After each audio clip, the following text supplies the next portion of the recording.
नमस्कार, बहुत स्वागत आपका सुबह 7 बजे की इस खास बुलेटिन में। मैं हूं आपके साथ अवंतिका श्रीवास्तव। करेंगे आज की तमाम बड़ी खबरों का और सबसे पहले राजधानी भोपाल का जिक्र, क्योंकि मंत्रिमंडल विस्तार को लेकर अटकलें लगातार बढ़ती जा रही हैं। इस पर मंथन भी लगातार बीजेपी में चल रहा है। मंत्रिमंडल विस्तार को लेकर बैठकों का दौर भी कल राजधानी भोपाल में चला। देर रात तक बैठकों का दौर जारी रहा। सीएम हाउस में भी एक बड़ी बैठक हुई। मंत्रिमंडल का नाम फाइनल करने की कवायद इसे आप कह सकते हैं। अभी तक 2 नामों पर सहमति बनती नजर आई है। 2 नामों पर अभी भी पेंच फंसता हुआ नजर आता है। मंत्रिमंडल विस्तार जिसे लेकर ये कहीं ना कहीं अटकलें थी कि कल रात तक, देर रात तक ऐलान हो सकता है, लेकिन 2 नाम ऐसे जिन पर अभी भी कहीं ना कहीं संशय की स्थिति, और इसी के चलते बैठकें लगातार सरकार की तरफ से ली जा रही है। मंत्रिमंडल विस्तार की अटकलें बहुत लंबे समय से चल रही हैं। 4 नए मंत्री जो कि कैबिनेट का हिस्सा अब रहने वाले हैं। 2 नामों पर माना जा रहा है कि मुहर लग चुकी है, लेकिन अन्य 2 नाम जिन पर संशय की स्थिति अभी भी बरकरार है। इसलिए सलाह मशवरा लगातार मध्य प्रदेश बीजेपी में भी जारी, और बीजेपी की रूठों को मनाने की कवायद के तौर पर आप इसे देख सकते हैं। और इसीलिए मुझे लगता है कि मंथन की स्थिति और ज्यादा लंबी होने वाली है। चुनावी साल और चुनाव से ठीक पहले मंत्रिमंडल विस्तार की खबरें। देर रात तक सीएम हाउस पर भी बैठक हुई। तमाम कैबिनेट मंत्री पहुंचे। तमाम वरिष्ठ जनों से भी चर्चा की गई। मंत्रिमंडल में कौन से वो 4 नाम होंगे जिन्हें शामिल किया जाना चाहिए, और चुनाव से ठीक पहले अगर उन 4 नामों को कैबिनेट में शामिल किया जाता है तो पार्टी को कितना फायदा हो सकता है, इस एंगल पर भी चर्चा। सहयोगी वासु हमारे साथ जुड़ रहे हैं। वासु, क्या कुछ जानकारी इस कैबिनेट विस्तार को लेकर? क्या अभी भी कुछ ऐसे नाम जिन पर संशय है? निश्चित तौर पर देखिए, कैबिनेट विस्तार को लेकर बीजेपी के जो बड़े नेता है, वरिष्ठ नेता है, चाहे मुख्यमंत्री शिवराज सिंह चौहान हो या संगठन के अन्य बड़े नेताओं वीडी शर्मा, एतानंद शर्मा जो संगठन प्रभारी हैं, नेताओं के बीच लगातार मंथन हुआ। कल देर रात तक भी बैठक जारी रही, लेकिन कल भी कुछ नतीजा बहुत हद तक नहीं निकलकर सामने आया है, जो सूत्रों के हवाले से जानकारी मिल रही है। क्योंकि करीब 4 नामों को कैबिनेट में शामिल किया जाना है, पर 2 ही नामों पर सहमति बनी हुई है। 2 नामों को लेकर अभी भी कुछ असमंजस की जो स्थिति है वो दिखाई दे रही है। हालांकि ये देखना होगा कि इसमें आला कमान का कितना दखल होता है और आला कमान क्या कुछ फैसला करता है इन 4 नामों को लेकर, या फिलहाल के लिए कम नाम शामिल किए जाए, फिर आगे एक बार फिर से इस पूरे मामले को लेकर मंथना भी हो सकती है। ऐसी भी जानकारियां निकलकर सामने आ रही हैं, लेकिन थोड़ा सा इंतजार और अवंतिका करना होगा। आज का दिन इस पूरी घटनाक्रम के लिहाज से देखा जाए या मंत्रिमंडल के विस्तार के लिहाज से देखा जाए तो काफी महत्वपूर्ण है। आज स्थिति बहुत हद तक स्पष्ट होने का भी जो अनुमान है वो लगाया जा रहा है। अगर कल की जो बैठक थी उसमें कोई डिसीजन हुआ होगा तो वो आज निश्चित तौर पर बीजेपी आला कमान के पास जाएगा, और अगर वहां से मुहर लग जाती है तो फिर मंत्रिमंडल में विस्तार जो है वो संभव हो सकेगा। लेकिन अगर फिलहाल कुछ जातीय समीकरणों को देखते हुए या क्षेत्रीय समीकरणों को देखते हुए अगर कल बैठक में निर्णय नहीं हो पाया तो थोड़ा सा जो इंतजार है वो और भी ज्यादा लंबा हो जाएगा। मुख्य रूप से जिन नामों की चर्चा है वो विंध्य से आने वाले राजेंद्र शुक्ला हैं, बालाघाट के गौरीशंकर बिसेन है जो पहले भी मंत्री रह चुके हैं, जालम सिंह पटेल जो नरसिंहपुर के विधायक हैं, पहले राज्य मंत्री रह चुके हैं, और इनके अलावा भी 1-2 अन्य नामों को लेकर लगातार जो चर्चाएं हैं वो सामने आई हैं। लेकिन यही एक बड़ा सवाल अभी भी बना हुआ है कि अंतिम मुहर किन नामों पर लगी है, क्योंकि इसमें ओबीसी वर्ग से आने वाले नेता भी शामिल है, ब्राह्मण वर्ग से नेता भी आने वाले नेता शामिल है, और खासतौर पर महाकौशल और विंध्य से ये 3-4 नेता जो हैं वो ताल्लुक रखने वाले हैं। तो वासु, राजनीतिक लिहाज से भी जरा समझाइए, क्योंकि चुनाव अब से कुछ ही महीने बाद होने हैं और इससे पहले कुछ ऐसे नाम निकलकर सामने आ रहे हैं जिसमें विशेष समाज को साधने की कवायद बीजेपी की नजर आती है। आगामी समय में पार्टी को क्या इसका फायदा हो सकता है? निश्चित तौर पर देखिए, चुनावों में मुझे लगता है कि 3-3.5 महीने का समय बाकी रह गया है, और इससे पहले मंत्रिमंडल का विस्तार करना साफ तौर पर तमाम जो जातीय और सियासी समीकरण है उनको साधने की बीजेपी की कोशिश है। और अगर जयराम सिंह पटेल की बात करें तो ओबीसी वर्ग से आने वाले नेता है, मध्य प्रदेश में लगभग आधी आबादी इस वर्ग से आती है, तो कहीं ना कहीं ये कोशिश होगी कि ओबीसी वर्ग को साधा जाए, और जाति समीकरण भी इसको लेकर खास तौर पर माना जा रहा है। राजेंद्र शुक्ला की बात करें तो ब्राह्मण नेता हैं, और इससे भी बड़ी बात यह है कि विंध्य से वो आते हैं और लगातार ये बात निकल कर सामने आई है कि मध्य प्रदेश सरकार के मंत्रिमंडल में विंध्य को उतना प्रतिनिधित्व नहीं मिला, तो विंध्य के जो क्षेत्रीय समीकरण है वो भी चुनावी रण में जाने के पहले बीजेपी की कोशिश होगी कि वो साथ सके। गौरीशंकर बिसेन एक बड़ा नाम है, एक बड़ा चेहरा है, पहले भी सरकार में कई बार मंत्री रह चुके हैं और उनकी एक अपनी अलग भूमिका होती है बीजेपी में, तो उनको लाकर भी कोशिश यही होगी कि जातीय और सियासी दोनों समीकरणों को साधा जाए। मध्य प्रदेश की पॉलिटिक्स में इस बार एक नया ट्रेंड इन चुनावों में देखने को मिल रहा है अवंतिका, जो अक्सर हम बिहार और उत्तर प्रदेश की राजनीति में देखते थे कि जातीय समीकरणों को साधने पे बहुत ज्यादा वहां पे फोकस होता था, और मध्य प्रदेश में भी अब ये कहीं ना कहीं नजर आ रहा है। अक्सर हमने भी खबरें देखी कि दलित वर्ग के लिए ये कार्यक्रम किए गए, आदिवासी वर्ग को साधना है, ओबीसी वर्ग को साधना है, तो उस तरीके की पॉलिटिक्स मध्य प्रदेश में भी अब दिखाई देने लगी, नजर आने लगी, और निश्चित तौर पर मंत्रिमंडल का विस्तार होगा तो उसमें भी ये सारी चीजें जो है वो नजर आएंगी। चलिए देखना होगा आगे क्या कुछ होता है। बहुत शुक्रिया आपका वास्तविक जानकारी के लिए। आगे बढ़ते हैं। सीएम शिवराज सिंह चौहान के आज के कार्यक्रमों को लेकर जानकारी। आज छिंदवाड़ा दौरे पर मुख्यमंत्री रहने वाले हैं। आज कमलनाथ के गढ़ में मुख्यमंत्री का ये कार्यक्रम, शिवराज की हुंकार आज इसी गढ़ में सुनाई देगी। सौंसर में हनुमान लोक का भूमि पूजन करेंगे मुख्यमंत्री। रोड शो भी यहां पर करने वाले हैं। कांग्रेस के गढ़ में सेंध लगाने की बीजेपी की एक कोशिश, और साथ ही साथ प्रदेश के मुखिया जब उतरते हैं जमीनी स्तर पर तो निश्चित तौर पर जिले के लिए सौगातों भरा दिन भी होता है। हो सकता है कि छिंदवाड़ा को भी विकास कार्यों की सौगात मिले। रोड शो भी यहाँ पर मुख्यमंत्री का। कमलनाथ का गढ़ माना जाता है छिंदवाड़ा, और उसमें मुख्यमंत्री शिवराज सिंह चौहान का पहुंचना चुनावी साल में निश्चित ही संपर्क साधने की कोशिश जनता से। और इधर समाजवादी पार्टी ने भी प्रत्याशियों की लिस्ट जारी कर दी है। समाजवादी पार्टी ने मध्य प्रदेश की 4 सीटों पर प्रत्याशियों की घोषणा की है। निवाड़ी से मीरा दीपक यादव, राजनगर से ब्रिजगोपाल पटेल उर्फ बबलू पटेल के नाम से जिन्हें जाना जाता है, भांडेर से आरडी राहुल, महगांव से डॉक्टर ब्रिज किशोर सिंह गुर्जर।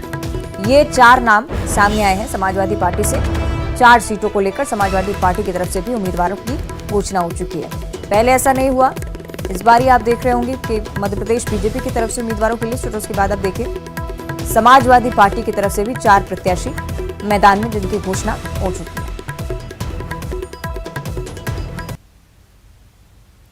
तो ग्राफिक के जरिए आप समझिए समाजवादी पार्टी की तरफ से किस सीट के लिए कौन उम्मीदवार बनाया गया है। निवाड़ी की बात करें, मीरा दीपक यादव मैदान में है। राजनगर की अगर बात करते हैं तो यहाँ ब्रिजगोपाल पटेल हैं। भांडेर प्रमुख सीट है, आरडी राहुल यहाँ पर उतारे गए हैं। महगांव की अगर बात करें तो ब्रिज किशोर सिंह गुर्जर। समाजवादी पार्टी की तरफ से अभी तक इन 4 उम्मीदवारों की घोषणा 4 मुख्य सीटों के लिए। इससे पहले बीजेपी ने भी 39 उम्मीदवार मैदान में उतारे। चुनाव की घोषणा से पहले, तारीखों के ऐलान से पहले उम्मीदवार उतारने का सिलसिला लगातार देखने को मिल रहा है।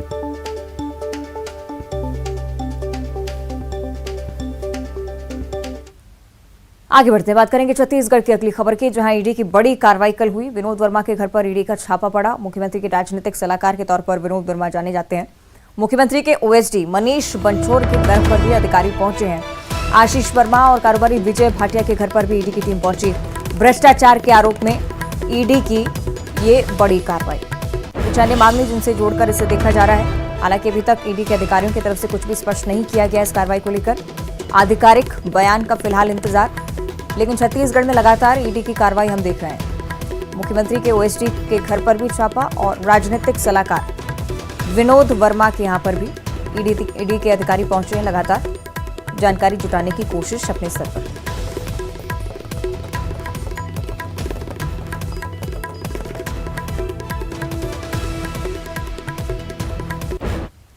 और ईडी की इसी कार्रवाई को लेकर सीएम भूपेश बघेल की तरफ से भी बयान सामने आया। निशाना साधा उन्होंने एक बार फिर से। छत्तीसगढ़ में ईडी को चुनाव लड़ने का ठेका दिया गया है।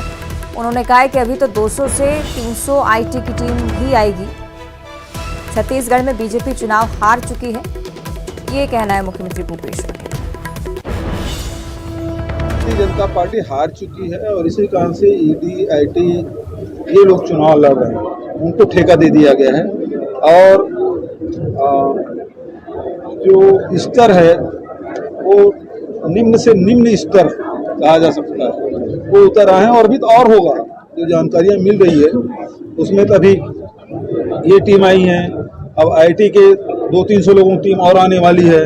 वो घर घर में छापा डालेंगे गली गली में जाएंगे, गांव गांव में जाएंगे। तो इसका मतलब ये है कि भारतीय जनता पार्टी को प्रजातंत्र में विश्वास नहीं है और ये ना समझें कि सत्ता में बैठे हैं तो जिंदगी भर सत्ता में रहेंगे। ये सर राष्ट्रीय स्तर पर और क्योंकि जब रावण का घमंड नहीं टिका, बचत लोगों को क्या हिसाब। और ईडी की इस कार्रवाई को लेकर बीजेपी की तरफ से भी निशाना साधा गया। कांग्रेस की सरकार पर नेता प्रतिपक्ष नारायण चंदेल ने निशाना साधा, प्रदेश की सरकार को भ्रष्टाचारी करार दिया है। छत्तीसगढ़ प्रदेश में जब से श्री भूपेश बघेल के नेतृत्व में कांग्रेस की सरकार बनी, नित नए किस्म के भ्रष्टाचार इस छत्तीसगढ़ में भ्रष्टाचार का इतिहास रचा है। कोयला घोटाला, शराब घोटाला, खाद्यान्न घोटाला, जमीन घोटाला, रेत घोटाला, अभी गोबर घोटाला हो गया, पीएससी में घोटाला हो गया। इस सरकार का एक ही काम रह गया है, कमीशन और करप्शन। आज ईडी ने फिर से एक बार इन भ्रष्टाचारियों के हाथ दबिश दी। मुख्यमंत्री के राजनीतिक सलाहकार विनोद वर्मा, आशीष वर्मा, मनीष बंछोर, विजय भाटिया, जो बड़े कारोबार, कल तक ये कुछ नहीं थे, लेकिन आज भ्रष्टाचार के माध्यम से ये बड़े कारोबारी बन गए। आगे बढ़ते हैं सुकमा से अगली बड़ी खबर, जहां 2 इनामी नक्सली गिरफ्तार हो चुके हैं। 1-1 लाख के 2 इनामी नक्सलियों को पकड़ने में सफलता हासिल हुई है। नक्सलियों के पास से विस्फोटक बरामद हो चुके हैं। टिफिन बम, इलेक्ट्रॉनिक वायर और विस्फोटक बरामद किए गए हैं। किस्टाराम और चिंता गुफा के तिगमपल्ली से दोनों की गिरफ्तारी। कई सालों से नक्सली संगठन में सक्रिय थे, सुरक्षा बलों की इनकी तलाश थी। 1-1 लाख के इनामी नक्सली, जो कि अब पुलिस गिरफ्त है।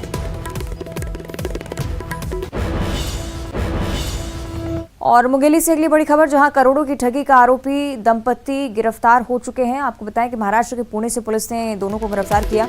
नौकरी लगाने के नाम पर करोड़ों की ठगी का आरोप इन पर। हॉस्टल अधीक्षक और रेलवे में नौकरी का झांसा ये दिया करते थे। कई बेरोजगार युवाओं को ठगी का शिकार अभी तक बना चुके थे। आरोपी पति पत्नी को लोरमी पुलिस ने फौरन गिरफ्तार किया। मुंगेली की खबर आपके साथ साझा कर रहे हैं।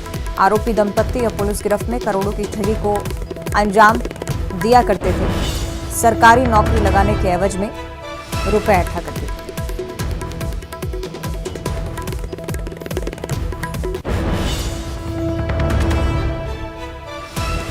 कई सारे युवाओं को ठगी का शिकार पहले भी बना चुके थे आरोपी पति पत्नी। लोर में पुलिस ने फौरन कार्रवाई की। शिकायतें प्राप्त होने पर पुलिस ने आरोपी पति पत्नी को गिरफ्तार कर लिया है। महाराष्ट्र के पुणे से पुलिस ने ये सफलता हासिल की।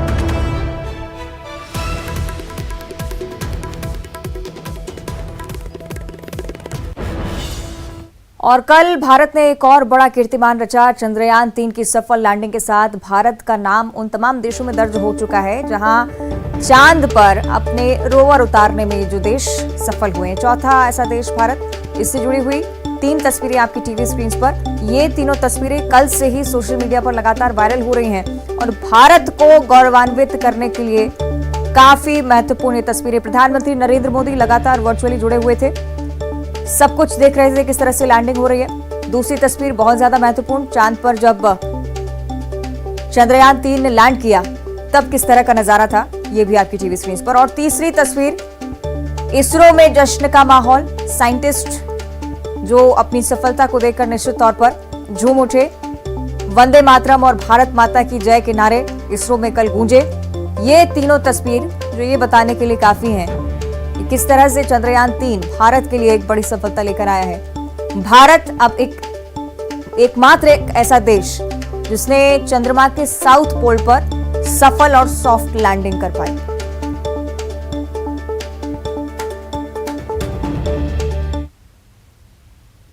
और चंद्रयान 3 से प्रज्ञान रोवर भी निकल चुका है। विक्रम लैंडर से प्रज्ञान रोवर बाहर निकला है। चंद्रमा की सतह पर प्रज्ञान रोवर उतारा जा चुका है। चांद की सतह पर घूमकर अब प्रज्ञान रोवर की तरफ से प्रयोग किया जाएगा। आसपास वातावरण को समझने की कोशिश प्रज्ञान रोवर की तरफ से होगी। साथ ही साथ जितने रासायनिक उत्पाद यहाँ पर मौजूद हैं ये भी समझने की कोशिश, क्या जीवन की संभावनाएं चांद की सतह पर मुमकिन हैं, ये भी पता लगाने की कोशिश प्रज्ञान रोवर की तरफ से की जाएगी। अब असली चुनौती इसरो के साइंटिस्ट के लिए शुरू होती हुई आगामी 14 दिनों तक ये प्रयोग चलेंगे और अगर प्रज्ञान रोवर इससे ज्यादा टिकता है तो आने वाले समय में और ज्यादा बड़ी उपलब्धियां भारत के नाम हो सकती हैं।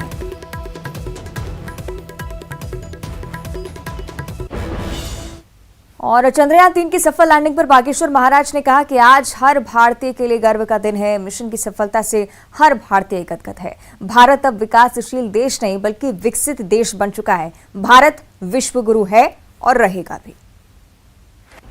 आज समूचे भारतीयों के लिए गौरव का क्षण है। भारत देश से प्रेम करने वालों के लिए गौरव का क्षण है।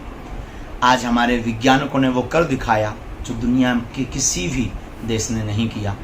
आज चंद्रयान 3 की सॉफ्ट लैंडिंग दक्षिणी ध्रुव पर हुई है जो दुनिया का कोई भी देश नहीं कर पाया। भगवान बागेश्वर बालाजी के चरणों से पूरे देशवासियों को बहुत बहुत शुभकामनाएं। आज हमारा हृदय गदगद है। निश्चित रूप से प्रत्येक भारतीय का हृदय गदगद होगा।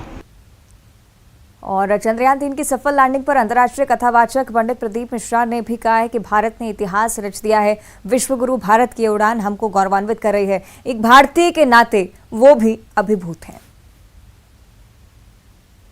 मैं इसरो के सभी वैज्ञानिकों को बहुत बहुत बधाई देता हूं जो चांद के दक्षिणी सतह पर ये जो चंद्रयान 3 की लैंडिंग हुई है उसके लिए बहुत बहुत साधुवाद, बधाइयाँ।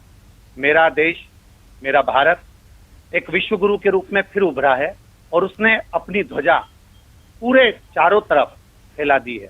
जिस चंद्रमा के ऊपर दक्षिण के भाग पर कोई देश अपनी कोई लैंडिंग नहीं कर पाया, वहां भारत ने एक अपनी ध्वजा, अपनी पताका फहराई है। उसके लिए संपूर्ण वैज्ञानिकों को और पूरे भारत देश के सभी आनंदमय भावों को, सभी को बहुत बहुत साधुवाद। और अब देखिए 25 सेकंड में खबर।